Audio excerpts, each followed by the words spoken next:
குன்றத்தூர் அபிராமி இவங்க ஒரு பிரியாணி கடைக்காரன் மேலே ஆசைப்பட்டு கள்ள உறவில் இருந்ததுனால தன்னுடைய 2 பிள்ளைகளையும் இவங்க கள்ளக்காதலுக்கு இடையூறாக இருந்தாங்கன்னு கொலை செஞ்சாங்க. இதுக்கு இவங்களுக்கு இன்றைக்கி நீதிமன்றம் தண்டனை அறிவிச்சிருக்கு. சாகிற வரைக்கும் சிறை தண்டனையை இவங்க அனுபவிக்கணும் அப்படின்னு. இவங்க இவ்வளோ வருஷமாக கிட்டத்தட்ட 6-7 வருஷமாக புழல் சிறையில் தான் இவங்க இருந்தாங்க. ஆனால் இன்றைக்கி நீதிமன்றத்துக்கு வரும்பொழுது கையில் நெயில் பாலிஷோட அவங்க வந்திருந்தாங்க. பளபளன்னு கையில் நெயில் பாலிஷ் போட்டுக்கிட்டு தலையில் கிளிப்பும் வச்சுக்கிட்டு வந்தாங்க.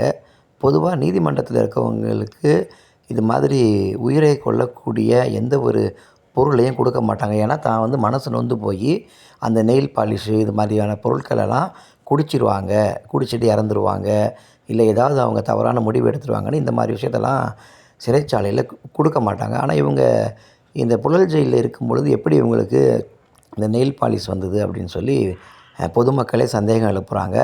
2வது தலையில் இருக்கிற கிளிப்பும் வந்து ரொம்ப கூர்மையான ஒரு கிளிப்பு. ஏன்னா சில பொருட்களெல்லாம் கொடுக்க மாட்டாங்க ஜெயிலில்.